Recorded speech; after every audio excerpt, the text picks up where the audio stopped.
Cuando consumía heroína, era como si mi vida estuviera en caída libre. Clamé a Dios con desesperación, y fue Él quien me ayudó a deshacerme de ese infierno. Pero aún así, recurrí a otros dispositivos para intentar aliviar el dolor. Trituré unas 5 pastillas de metadona, inhalé algunas y tragué unas 10 de una vez. En total unas 15 por la mañana. Repetí el mismo ritual por la noche. Y entonces, de repente, me encontré parado en un túnel oscuro. Era como si algo gigantesco y aterrador me arrastrara hacia adentro. No había forma de resistirse en ese momento. La pelea fue inútil. A ambos lados del túnel había gente cada metro y medio, una multitud interminable. Estamos hablando de miles de millones, billones de almas, sin exagerar. Pude absorber los pensamientos, las emociones, la esencia de cada uno de ellos. Fue como descargar un archivo completo de sus vidas, sus creencias, sus decepciones. Muchos allí creían firmemente que eran salvos, que eran verdaderos cristianos y que irían al cielo. Pero, para su sorpresa, quedaron atrapados en el infierno, sin posibilidad de escapar. Nunca más. Poco después de pasar por la luz, todo lo que parecía real resultó ser falso. Era un pasillo con celdas a ambos lados, lleno de falsos profetas. Personas que engañaron a las multitudes, arrastrándolas consigo a la perdición. Y ahí estaban, atrapados. De repente, noté algo a mi izquierda, una figura vestida con un mono naranja, como los que se usan en las cárceles. ¿Una bola enorme, tal vez? No puedo estar seguro. Pero lo que más me llamó la atención fue la sonrisa siniestra, que se iba ampliando, como si fuera una canción repetitiva, da da da da da da da. Era como el Grinch, pero mucho más aterrador. La expresión era demoníaca, los dientes afilados, los ojos oscuros. Todo en él transmitía odio y furia. La multitud circundante gritó, llena de resentimiento. ¿Cómo se atreven a predicar el mismo mensaje que los condenó al sufrimiento eterno? Fue una revuelta constante, un mar de indignación. Y entonces, una voz me saludó, bienvenido al más allá. Hoy tendrás noticias de Cody. Cody había mezclado drogas con alcohol puro y sufrió una sobredosis. Su corazón se detuvo y fue arrastrado al infierno en un instante. Ahora, describiría cada detalle de lo que vio. Desde pequeña he tenido una relación cercana con Dios. Pero también viví experiencias sobrenaturales aterradoras. Cuando era niño, los demonios se me aparecían todas las noches. Uno de ellos, en particular, parecía un cerdo con cuernos y portaba un hacha. Cada vez que mis padres apagaban la luz y cerraban la puerta de mi habitación, era como si comenzara un juego. Allí vino. Nunca lo vi con mis ojos físicos, pero sentí su presencia, su energía maligna. Sabía de dónde venía, pude ver su tamaño.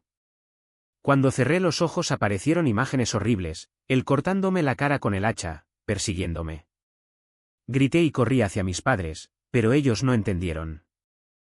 Hasta que un día mi madre se dio cuenta de que no lo estaba inventando. Fue entonces cuando ella me enseñó sobre el poder del nombre de Jesús. Ella me dijo que invocara a Jesús cuando apareciera el diablo. Esa noche, tan pronto como apareció, grité el nombre de Cristo. Al instante, la energía maligna se disipó como si hubiera sido expulsada. Una fuerza poderosa me envolvió, trayendo paz. Fue como si un ángel hubiera venido a rescatarme. Desde ese día entendí que Jesús era mi protector. Cada vez que tenía miedo, lo llamaba. Así comencé a amar a Dios, desde muy pequeña. Levanté mis manitas y lo adoré, incluso debajo de las sábanas. Tuvimos una conexión fuerte, como un primer amor, llena de pureza y confianza. Pero, con el tiempo, las cosas cambiaron. En la escuela traté de compartir mi fe, pero me di cuenta de que no tenía la fuerza para vivir lo que predicaba. Pequeñas concesiones aquí y allá terminaron llevándome de nuevo al camino de las drogas. Mi barrio estaba lleno de tentaciones y mis padres trabajaban mucho. Mi padre trabajaba en el turno de noche, mi madre enfrentaba problemas de salud. Era libre de hacer lo que quisiera, andar en bicicleta, jugar con amigos. Todos teníamos la misma edad y la influencia del grupo era más fuerte de lo que imaginaba. Al principio pensé que podría llevar a Jesús a mis amigos y mostrarles el camino correcto. Pero terminé involucrándome en cosas que nunca antes había probado. El mundo exterior era seductor, lleno de cosas nuevas que no existían dentro de mi casa. Y yo, demasiado curiosa, terminé cediendo. No pasó mucho tiempo hasta que mi vida dio un vuelco. Viví como si Dios no existiera, aunque nunca había renunciado a mi fe. Nunca dije que no quería ser cristiano, nunca lo dejé intencionalmente. Pero mis elecciones hablaron más fuerte. En el fondo, todavía quería a Jesús. Todavía quería estar con él. Pero las malas decisiones me llevaron muy lejos. Y lo peor de todo fue la vergüenza. Sabía que Dios me vio, que mis padres y todos los que me rodeaban se dieron cuenta de en qué me había convertido. Fue humillante. Pero en ese momento, en el fondo, no había ningún lugar al que huir. Lo único que quedaba era afrontar la realidad. Pensando en mí, ¿sabes? En fin, un día estaba en Colorado, en una región más alejada de la ciudad, en un lugar llamado Fountain. Estaba en casa y mi esposa quería salir a cuidar a un niño. Pero viví en ese ciclo, traté de dejar las drogas, tiré todo, me sentí mal, no podía trabajar. Así que necesitaba analgésicos, metanfetaminas, cualquier cosa para funcionar. Era una prisión sin salida. Hubo un breve momento en el que pensé que me gustaba esa vida, las fiestas, los excesos. Pero la convicción del Espíritu Santo nunca me dejó en paz. Nunca. Odiaba lo que estaba haciendo, pero no podía parar. Seguí rogando, Señor, ayúdame, ayúdame, ayúdame. Y sabes de lo que estoy hablando. Pero nada cambió. Un día, me desperté como siempre, abstraído. Tomé 15 comprimidos de metadona de 10 miligramos por la mañana, 5 triturados y esnifados, 10 tragados. Por la noche repetí la dosis. Había estado haciendo esto durante años, de forma intermitente, cada vez que no tenía oxicodona, heroína o cualquier otra cosa a mano. La metadona no me drogó. Fue como beber un vaso de agua. Efecto cero, solo evitó la crisis de retirada. Y odié eso. Quería ser como mi padre, como mi pastor, el pastor Dan en la iglesia Good News en Manpo, Idaho. Hombres de Dios, rectos, llenos del Espíritu. Sabía que se suponía que debía ser así. Pero siempre caía en la misma trampa, solo una vez más, solo hoy, pararé más tarde. Ese día, después de tomar mi dosis matutina, fui al armario y tomé una botella de alcohol transparente. Creo que era vodka. Empecé a tomar dosis dobles, una tras otra. Perdí la cuenta. Al principio me sentí bien, pero pronto algo cambió. Entré en la habitación y supe al instante que algo andaba mal. No sé cómo explicar cómo lo supe. Es como cuando el espíritu te habla, simplemente lo sabes. No es algo que se ve ni se oye, pero es una certeza absoluta. Y entonces lo supe, el ángel de la muerte estaba en mi cama. No había ninguna duda. No lo vi, no escuché su voz, pero la presencia era innegable. Sabía que había venido a buscarme. Sabía que me estaba muriendo. Sabía que no había escapatoria. Mientras me aferraba a los muebles del dormitorio, con la cabeza gacha, recordé lo que siempre decía mi madre. Ella conocía el tipo de personas con las que salía y una vez me advirtió, si un día estás al borde de la muerte, recuerda al ladrón en la cruz. No tuvo tiempo de bautizarse, de hablar en lenguas, de hacer cualquier cosa. Simplemente clamó por Jesús y lo salvó. No hay reglas, hijo. Dios hace lo que quiere, porque Él es Dios. Entonces, en ese momento, con la muerte acercándose a mí, dije, Jesús, perdóname. Me equivoqué. Eso fue todo. Mi confesión fue breve, casi mecánica. La medicación y el alcohol me habían dejado tan entumecido que apenas podía sentir el peso de mis palabras. Pero sabía lo que estaba diciendo. Sabía que merecía el infierno. Sabía que solo Jesús podía salvarme. Y entonces, mientras todavía murmuraba mi arrepentimiento, algo me atrajo. De repente, estaba volando a través de un túnel oscuro, sin entender cómo llegué allí. No hubo transición, no hubo advertencia. En un instante estaba de pie en la habitación, en el otro, fue arrastrado por una fuerza gigantesca, imposible de resistir. Al principio intenté luchar, pero pronto me di cuenta de que era inútil. Era como si estuviera soldado a esa criatura, pegado a su columna vertebral. No había forma de escapar. Mientras me alejaban a gran velocidad, lo primero que vi fue gente. Miles, millones de ellos, encadenados a las paredes del túnel, cada pocos metros. Había miles de millones de almas y, sin siquiera intentarlo, absorbí cada pensamiento, cada recuerdo, cada dolor de esas vidas. Fue como si una biblioteca infinita de sufrimiento se abriera en mi interior. ¿Y lo peor? Sabía que me llevaban al mismo lugar que ellos. Condenado a repetir ese acto sin ningún placer, sin ningún alivio, solo el vacío de una elección que, en la vida, creía que era libertad. Y ahora, en el espíritu, comprendió la verdad, aquí no había libertad. Solo la prisión de un deseo que nunca era satisfecho. Solo el castigo de un apetito que él mismo había alimentado hasta volverse insaciable. Vi todo esto en un instante, como si el tiempo no existiera. Para él no había pasado ni futuro, solo el ciclo interminable de lo que alguna vez llamó placer. Y lo aterrador fue que supo, con claridad meridiana, que era justo. No había ninguna rebelión en su corazón, solo una muda resignación, como si cada alma hubiera firmado un contrato que solo ahora podía leer entre líneas. Dios no los había engañado. Ellos fueron los que se habían equivocado. Mientras observaba, la fila de almas continuaba girando lentamente, como un tío vivo roto, impulsado por una fuerza invisible. Algunos tenían los ojos abiertos, pero no vieron nada, solo el vacío delante. Otros murmuraban cosas sin sentido, frases repetidas como mantras inútiles: no merecía esto, fue un error, Dios es injusto. Pero sabía, porque ahora también sabía, que eso no era cierto. Ninguna de esas palabras salió de sus profundidades. En el fondo todos lo aceptaron. Todos entendieron. Allí la justicia no era una cuestión de opinión. Era un hecho. Y entonces, de repente, la criatura que me llevaba se detuvo. No hubo ninguna advertencia, ninguna señal. Solo un freno repentino, como si algo se hubiera atascado en el mecanismo. Todavía estaba absorbiendo recuerdos del hombre de la ropa extraña, aquel que, en vida, había vivido como si el pecado fuera un juego sin consecuencias, cuando sentí el suelo bajo mis pies. O mejor dicho, no exactamente el suelo. Era más como si el aire se hubiera solidificado debajo de mí, depositándome allí sin ceremonias. La habitación, o lo que fuera ese espacio, era enorme, pero no había paredes definidas.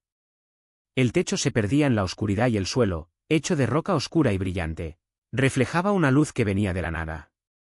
Era como estar dentro de un espejo roto, donde cada fragmento mostraba una versión distorsionada de la realidad.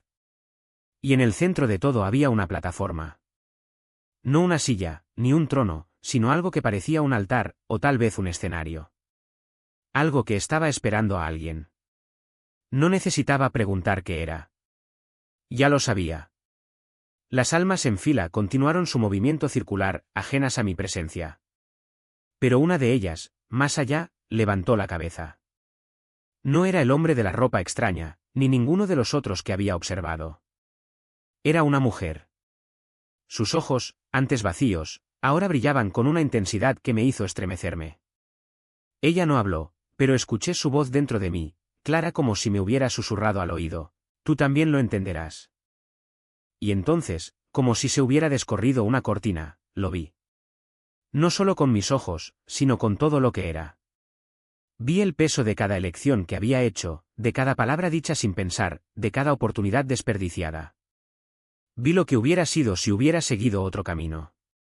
Vi el amor que ignoré, la misericordia que negué, la verdad que fingí no ver.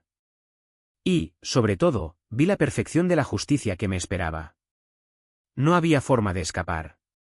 No había forma de negociar. La criatura que me sostenía dio un paso adelante y supe sin lugar a dudas que estaba a punto de enfrentar lo que todos esos miles de millones de almas ya habían enfrentado. Y por primera vez entendí por qué ninguno de ellos gritaba. Mi propia historia. Este hombre no era un extraño cualquiera, era un espejo distorsionado de lo que yo podría haber sido. Un falso profeta, sí, pero también un hombre que, en algún momento, creyó que tenía algo que decir. Algo que valía más que la verdad. Y allí estaba él, atrapado en su propia celda de orgullo, todavía convencido de que sus palabras habían sido grandiosas. Podía sentir el peso de sus mentiras flotando en el aire, como un olor agrio que nunca se disipa. No gritó, no lloró, no suplicó. Solo me miró con una leve sonrisa, como diciendo, ¿ahora lo entiendes, no? ¿Ves lo fácil que es caer? Pero no lo entendí. Aún no. Porque, en ese momento, lo que más me perseguía no era su castigo, sino mi propia ignorancia. ¿Cuántas veces había aceptado verdades a medias? ¿Cuántas veces había seguido a líderes que prometían respuestas fáciles, sin cuestionar si sus palabras provenían de Dios o de sus propios deseos? La criatura que me guiaba no dijo nada. Simplemente me empujó hacia adelante, como si supiera que necesitaba ver más. Y lo vi. Vi hombres y mujeres de todas las épocas, de todas las culturas, vestidos con los trajes de sus épocas. Algunos con túnicas, otros con trajes modernos y otros con ropas sencillas de campesinos. Todos tenían una cosa en común, habían utilizado la fe como moneda de cambio. Habían vendido promesas, curas milagrosas, revelaciones exclusivas. Habían dicho, Dios me lo dijo, cuando en realidad era solo un eco de sus propias ambiciones. Uno de ellos, un hombre de barba gris y ojos vacíos, me tendió la mano.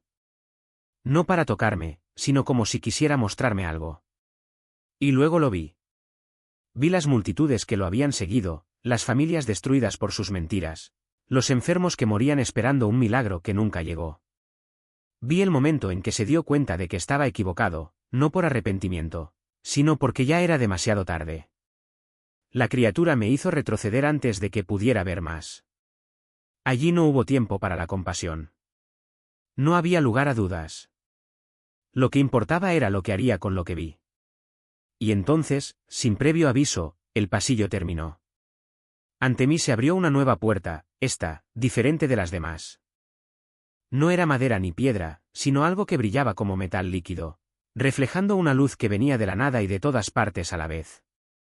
La criatura se detuvo. Y por primera vez sentí que ella esperaba algo de mí. No es una respuesta. No es una súplica. Solo una opción.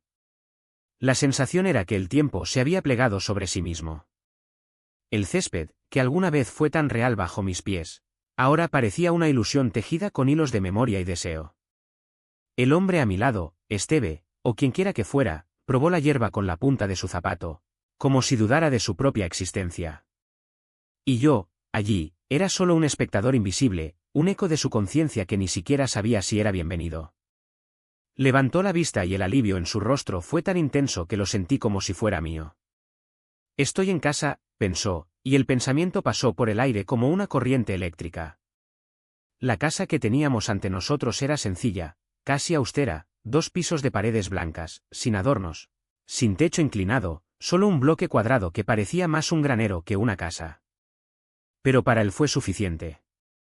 Comenzó a caminar hacia la puerta, con pasos ligeros, casi rebotantes, como si le hubieran quitado el peso del mundo de encima. Yo, sin embargo, no me moví. Algo andaba mal. No era solo la extrañeza del lugar, la hierba era demasiado alta, el cielo demasiado azul, el viento soplaba sin origen. Fue silencio.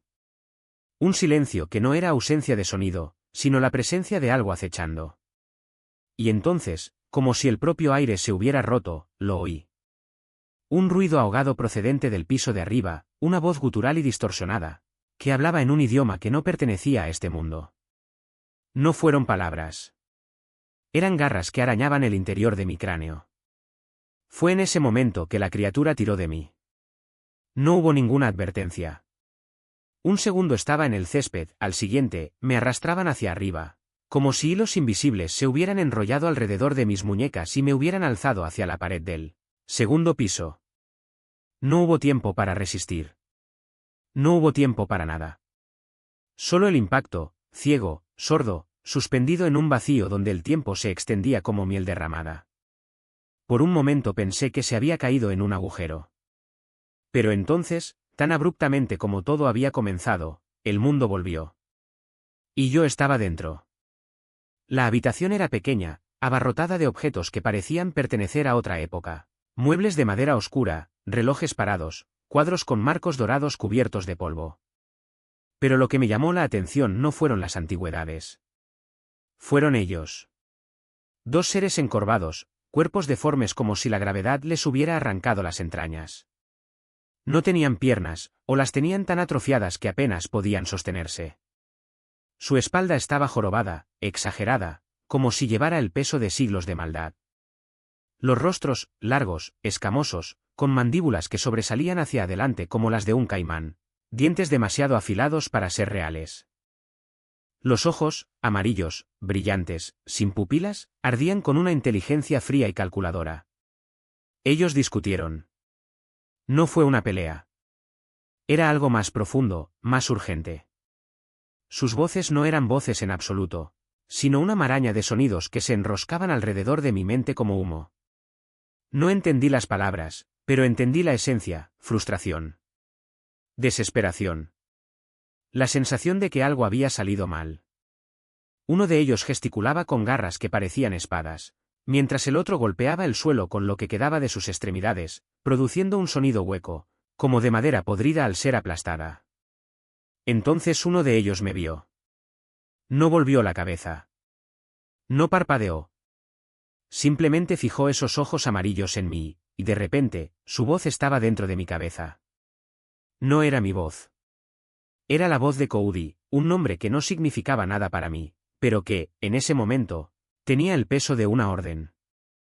Necesito que llames a este tipo, dijo la voz, clara, nítida, como si me la hubieran susurrado al oído. Por un segundo, casi respondo. Casi obedecí. Pero algo en mí se rebeló. No te voy a ayudar, pensé, y la criatura miró hacia otro lado como si hubiera sido golpeada. Fue la primera y última vez que me reconocieron. Instintivamente me volví hacia la puerta, aunque sabía que no había salida. Pero entonces noté algo extraño: podía ver a través de las paredes. No como la visión de rayos X, sino como si el mundo que me rodeaba se hubiera vuelto transparente en capas. Y allí estaba él, Esteve, o el hombre que creía que era Esteve, de pie en la puerta, con la mano en el pomo y el cuerpo tenso. Se había detenido. Dudó. Una sombra de duda cruzó su rostro, como si una parte de él supiera que algo no estaba bien. Los demonios también lo notaron. Uno de ellos dejó escapar un grito, no un grito humano, sino un sonido que rasgó el aire como metal oxidado. El otro se unió y sus voces se entrelazaron en una cacofonía de odio y urgencia. Fue entonces cuando algo cambió en la habitación. Un cuadrado negro apareció en la pared a mi derecha, flotando en el aire como una mancha de pintura derramada. No era una puerta. No era una ventana. Era solo un agujero. Un vacío que empezó a girar, lentamente al principio, luego cada vez más rápido, como un remolino absorbiendo la luz a su alrededor. Y entonces apareció. No sé de dónde vino. No sé cómo se formó. Pero de repente, estaba allí, una inmensa criatura dorada que llenaba el espacio entre el suelo y el techo. Sus alas, si es que eran alas, no se movían, pero parecían vibrar con energía contenida.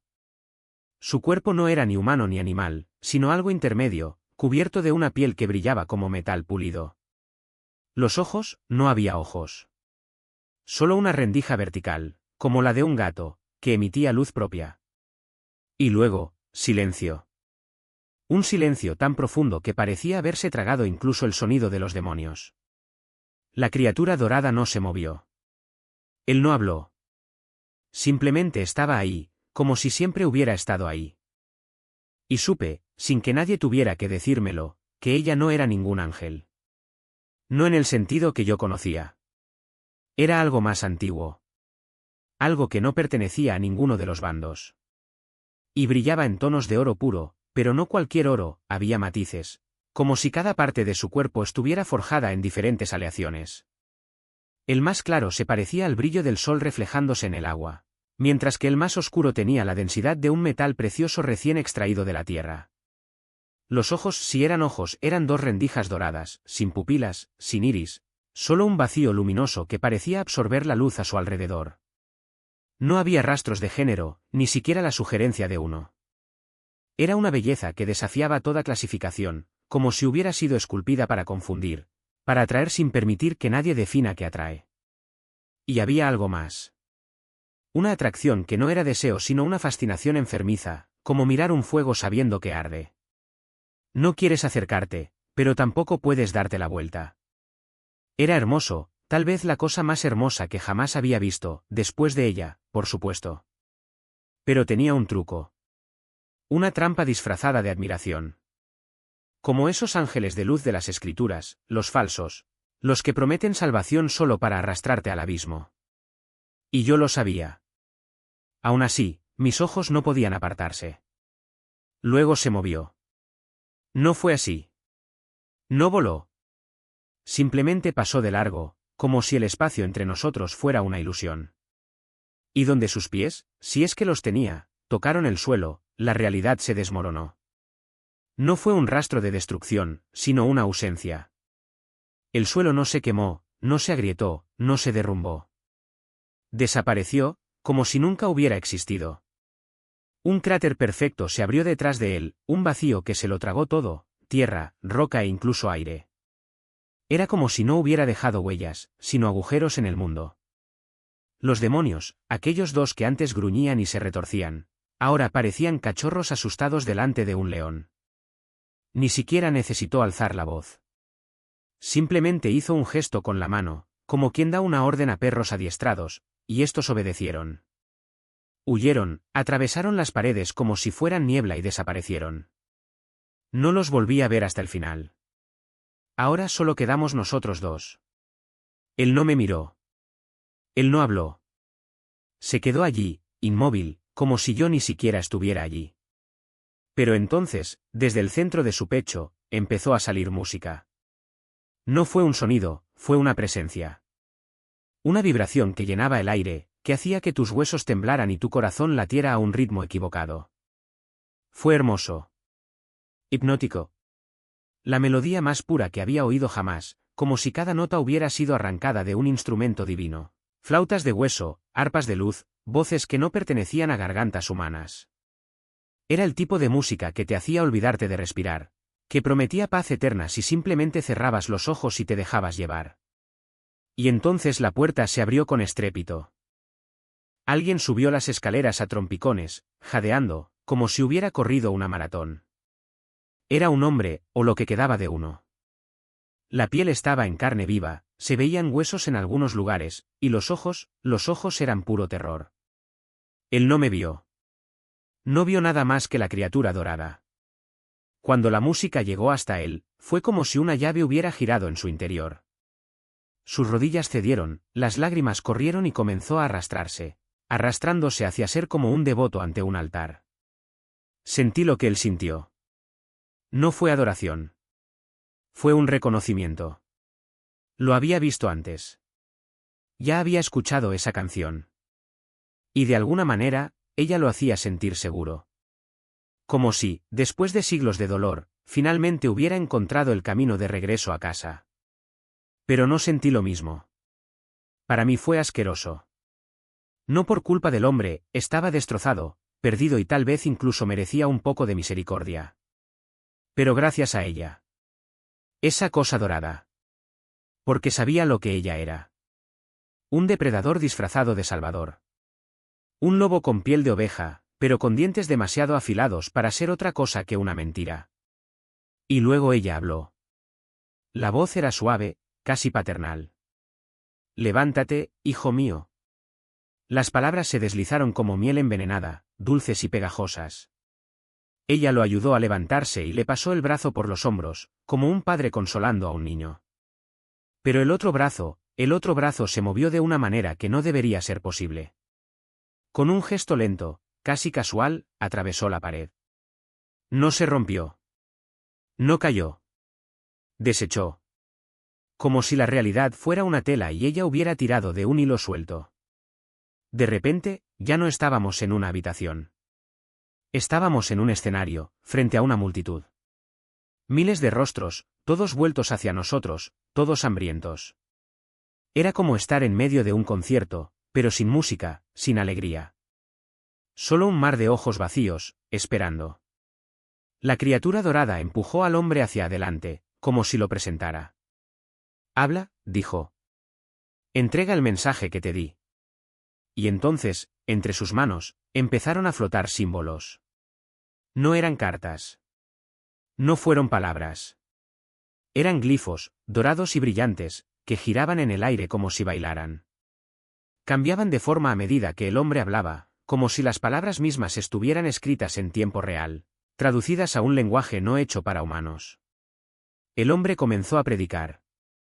Al principio su voz era temblorosa, pero pronto ganó fuerza. Las palabras fueron hermosas. Convincente. Hablaron de redención, de un nuevo comienzo, de un amor que todo lo perdonaba. Pero algo andaba mal. Algo debajo.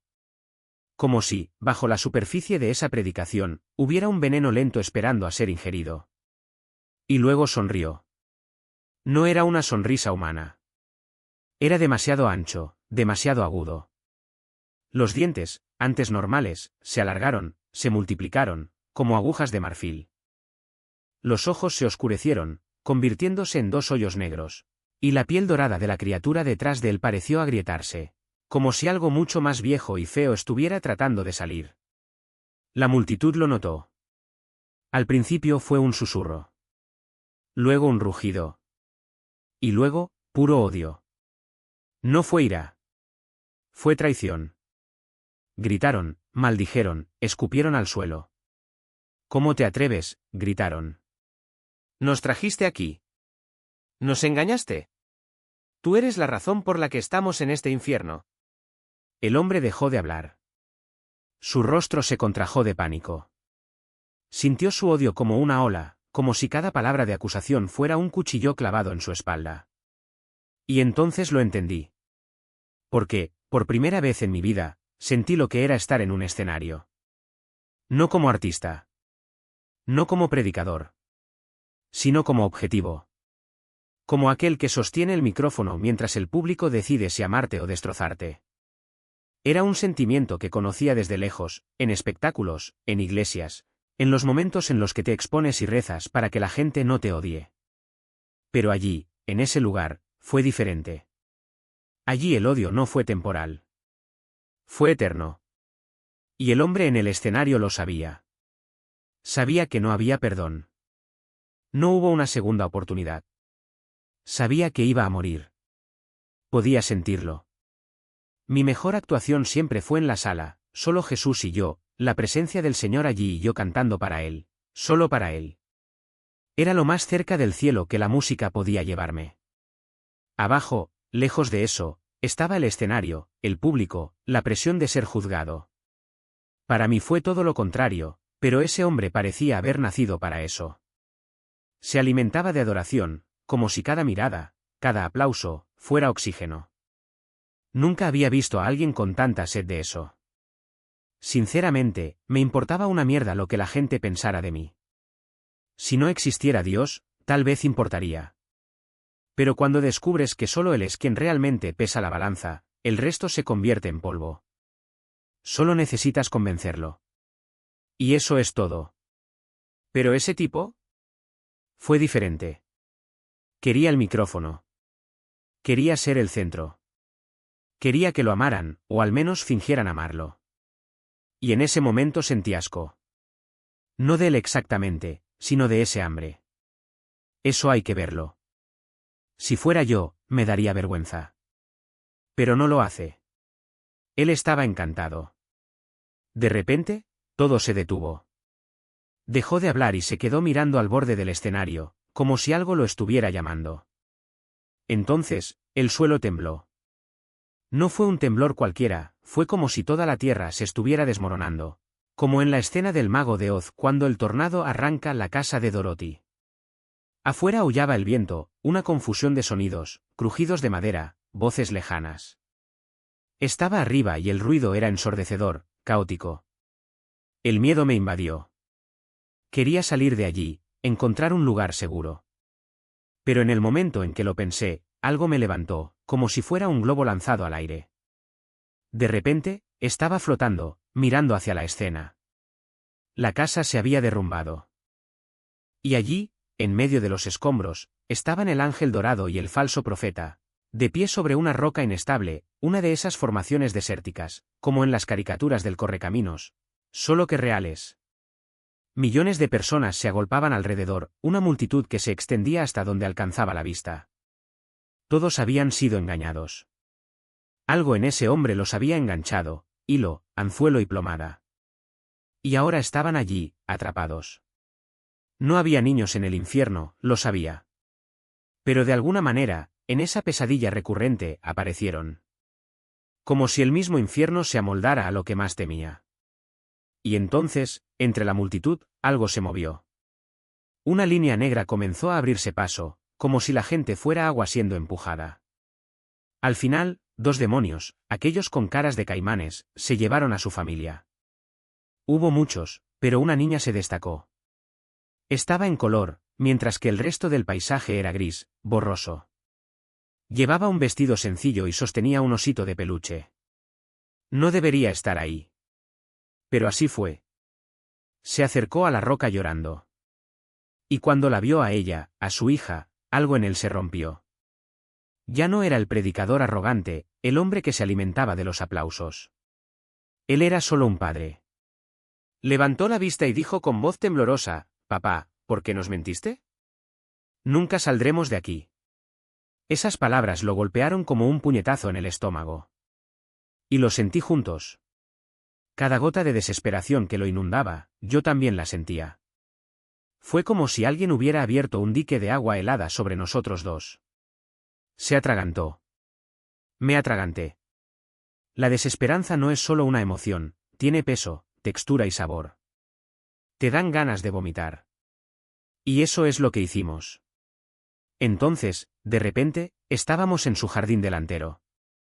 Se agachó, tocó la hierba, como si no pudiera creer que fuera real. ¿Es esto hierba de verdad?, pareció pensar. Y entendí, iba a empezar de nuevo. Todo. La ilusión, el escenario, la falsa adoración, el momento en que se dio cuenta de que estaba en el infierno, la familia apareciendo, las preguntas sin respuesta. Para siempre. Como un disco rayado, saltando siempre en el mismo punto. Fue la primera vez que sentí pena por él. No porque sea narcisista, no porque haya engañado a tanta gente, sino porque es humano. Por haber amado a alguien. Por haber sentido, aunque fuera por un segundo, el peso de lo que había hecho. Luego, en un abrir y cerrar de ojos, estaba de vuelta en el pasillo. El castillo, las paredes oscuras, el hombre acurrucado en un rincón, murmurando palabras sin sentido y con los ojos en blanco. Estaba en trance. Lo miré por última vez antes de que la muerte me empujara hacia adelante. La siguiente sección es tuya, es lo que entendí. Y entonces el miedo aumentó. Ya no era el miedo que había sido antes, era algo más profundo, más visceral. No peleé. Sabía que sería inútil, como intentar frenar un camión en movimiento. Pero cuando llegó la información, cuando entendí que era mi turno, algo en mí se rebeló. Grité. Grité como nunca antes había gritado. El miedo no tenía límites. Ya no era una emoción humana, era algo más grande, algo que no cabía en el cuerpo. Y siguió creciendo y creciendo, sin parar. La sensación era que algo me envolvía. No eran luces ordinarias, eran presencias, algo que no se puede explicar con palabras. Por un momento pensé que eran brazos, 2 largos brazos extendidos a cada lado de mi cuerpo, como si alguien me estuviera sujetando bajo mis pies y tirando de mí con fuerza hacia arriba. Un tirón brusco, un movimiento repentino y de repente estaba de vuelta. De regreso a mi habitación. En color. Colores vivos, como si el mundo hubiera sido pintado de nuevo, pero con una intensidad que hería la vista. Estaba inmóvil, como una piedra. No podía moverme. No podía hablar. No había comido en días. No le dije nada a mi esposa. Cuando llegó a casa del trabajo 4 días después, o lo que parecieron 4 días, yo todavía estaba allí, paralizado por la experiencia. Entró a la habitación emocionada, con ganas de hablar de un perro, de algo bueno que había pasado. Pero solo podía pensar en una cosa: salir. No me toques. Acabo de regresar del infierno. La empujé fuera y cerré la puerta. No podía tratar con nadie. No podía soportar la normalidad. Mi mente estaba en llamas, mi cuerpo temblaba, el pánico me devoraba por dentro. Fue demasiado. Demasiado que explicar, demasiado que soportar. Y luego vino la certeza, plantada como una semilla envenenada: moriste y fuiste al infierno. La próxima vez que tu corazón se detenga, Cody, vuelve allí. El diablo no quería que le dijera esto a nadie. No quería que la gente lo supiera. Y si lo intentaba, traería 7 demonios más para atormentarme, para silenciarme. Han pasado 12 años desde entonces, y en ese tiempo, el enemigo me arrastró a un pozo oscuro. Pero antes de profundizar en eso, hay algo que necesito aclarar. No pude ver la sección del infierno que estaba reservada para mí. Jesús me jaló antes. Me salvó antes de que pudiera entender lo que me esperaba. Y esa, para mí, es la prueba más grande de que Dios es fiel, incluso cuando nosotros no lo somos. Su misericordia triunfa sobre el juicio. Nos ama hasta morir en la cruz, en silencio, como un cordero llevado al matadero. Y por eso digo, la Biblia tiene razón. Todo lo que ella dice es verdad. Hay un verdadero infierno. He estado allí. Vi temblar la tierra, sentí que el suelo se abría para recibir más almas. Si ves esto y aún dudas, no tienes excusa. Morí y volví para decírtelo. No es teoría, no es filosofía, es realidad. Y si no lo crees, pregúntale a alguien que haya pasado por eso. Pregúntale a cualquiera que haya estado del otro lado. Pero lo que más me atormenta es saber que la mayoría de la gente va allí. La mayoría. Y la sangre de Jesús es lo único que puede cubrir el pecado y abrir las puertas del cielo. Sin esto no hay salida. Y es por eso que Cody tiene esta pasión, porque no quiere que nadie pase por lo que yo pasé. Yo tampoco quiero. Pero la gente no lo entiende. Lo escuchan y dicen, oh, es solo una historia. Como si me lo estuviera inventando. Como si fuera una locura. Y luego, 12 años de lucha. 12 años de miedo, de tormento, de intentar comprender lo que había visto. Porque cuando estuve en el infierno vi algo que no reconocí en ese momento, un falso profeta. Un hombre predicando en el desierto, rodeado de extraños símbolos, sosteniendo un objeto dorado que parecía egipcio. No sabía quién era. No sabía que era José Smith. No sabía nada sobre los mormones, excepto que eran buenas personas, cristianos como todos los demás. Al menos eso pensaba. Entonces, un día, mi suegro me entregó una computadora portátil mientras estábamos en un servicio en el garaje. En la pantalla había imágenes, textos, historias. Y de repente todo cobró sentido. Las piezas encajaron. El hombre que había visto en el infierno, el falso profeta, era él. José Smith. El fundador de una religión que, a mis ojos, ya no era más que una gran mentira. Y lo peor, él estaba ahí, en el lugar donde casi terminó. La imagen de la casa apareció en la pantalla, y de repente, todo quedó claro. Como distinguir una entre 1000 casas blancas de 2 pisos, todas iguales, todas alineadas en hileras perfectas. Pero ahí estaba ella. La misma casa que había visto en el infierno. La confirmación no vino por lógica, sino por algo más profundo, algo que no podía explicar, pero que reconocería en cualquier lugar. Fue como si el Espíritu Santo me hubiera susurrado al oído, aquí es. Aquí es donde lo viste. Mi suegro, Ray Kovar, me observó mientras yo miraba la pantalla. Sus dedos temblaban ligeramente mientras se desplazaba hacia abajo en la página. Y entonces, allí estaba él. José Smith. No una fotografía, porque no la hay, sino una pintura, una representación de cómo podrían pensar que era. No importó. El reconocimiento fue instantáneo. Ese es él, pensé. El hombre que vi en el infierno. El falso profeta. No necesitaba nada más. La verdad estaba ahí, cruda, innegable. Pero el impacto fue más allá de la simple identificación. Fue como si el suelo se hubiera abierto bajo mis pies, arrastrándome de regreso a ese lugar de oscuridad y desesperación. El recuerdo del infierno volvió con una fuerza abrumadora, el olor a azufre, el peso de la condenación, la sensación de que no había salida. Casi podía sentir las llamas lamiendo mis pies otra vez. Mi respiración se aceleró, mi pecho se apretó y, por un segundo, pensé que iba a entrar en pánico. Si mi suegro no me hubiera quitado el portátil de las manos en ese momento, no sé qué hubiera pasado. Después de eso, las cosas empezaron a cambiar, o mejor dicho, comencé a cambiar, aunque no quería. La verdad es que, en ese momento, ya estaba en las garras del enemigo. No era solo una cuestión de duda o rebelión, era algo más profundo, una opresión que me asfixiaba. Bebí, fumé, tomé drogas, cualquier cosa para no sentir, para no pensar. Pero Dios, en su misericordia, tenía otros planes. Mi suegro y mi suegra, sin que yo lo supiera, estaban involucrados en la renovación del sótano de una cafetería llamada The Rift, un lugar lleno de gente que comía granola, andaba en bicicleta y reciclaba todo. El propietario, Dallas Norton, era amigo suyo y habían quedado para sorprender a su esposa renovando el sótano mientras la pareja estaba de viaje. Cuando regresé del trabajo esa semana, encontré extraños en mi casa, mi esposa, mi suegro, mi suegra. Para mí, eran simplemente personas que invadían mi espacio. Estaba en mi habitación, tratando de adormecerme, cuando escuché a mi suegro hablar con otro hombre sobre Dios, sobre la salvación. Algo en esas palabras me irritó. No era ira, era algo más visceral, como si cada sílaba fuera una aguja pinchándome la piel. Conocía la Biblia. No solo lo sabía, sino que lo dominaba. Al menos eso es lo que pensé.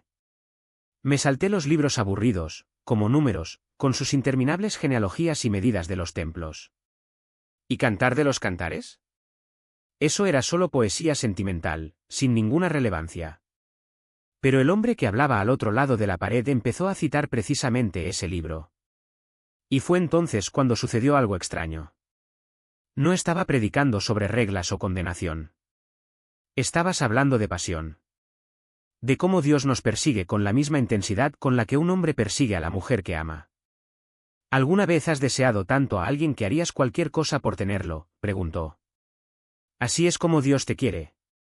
Y luego, como si fuera poco, comparó el amor de Cristo con ese sentimiento abrumador e irresistible que hace que un hombre cruce el mundo en busca de una oportunidad con la persona que ama. Nunca había oído nada parecido. Nunca antes había sentido algo así. Porque, verá, conocía todos los pasajes sobre la salvación. Pero el enemigo ya había distorsionado cada uno de ellos en mi mente. Esto es para los demás, no para ti, susurró. Ya pasaste el punto. No hay vuelta atrás. Y yo creí. Hasta ese momento. El hombre continuó, Dios te da aliento cada mañana. Él te sostiene incluso cuando lo rechazas. Y, sin embargo, te ama como un novio ama a su novia, con una pasión que no acepta un no por respuesta. Y de repente, algo dentro de mí se rompió. No fue una comprensión intelectual. Era como si se hubiera roto una presa y todo el dolor, toda la desesperación, toda la culpa que había cargado durante años hubieran encontrado una salida. No sabía qué hacer con eso. No sabía cómo reaccionar. Entonces hice lo que siempre hacía cuando me sentía acorralado, ataqué. ¿Crees que esto funcionará para mí?, grité. Sé que me iré al infierno. No tienes ninguna esperanza para mí. Pero él no retrocedió. Me miró a los ojos y me dijo, con una calma que me enfureció, Dios no se rinde contigo. Ni siquiera cuando te rindes contigo mismo. Y allí, en ese sótano polvoriento, con olor a madera cortada y pintura fresca en el aire, algo dentro de mí se movió. No fue una conversión instantánea. No fue un eureka espiritual. Fue el comienzo de una grieta en el muro que había construido alrededor de mi corazón. Y por primera vez en años, sentí que existía algo que había olvidado, la esperanza. Estás vivo. Si estás respirando, es porque Dios todavía tiene un propósito para ti, punto. No importa lo que pienses, no importa lo que hayas hecho, no importa qué verdad haya plantado el enemigo en tu cabeza.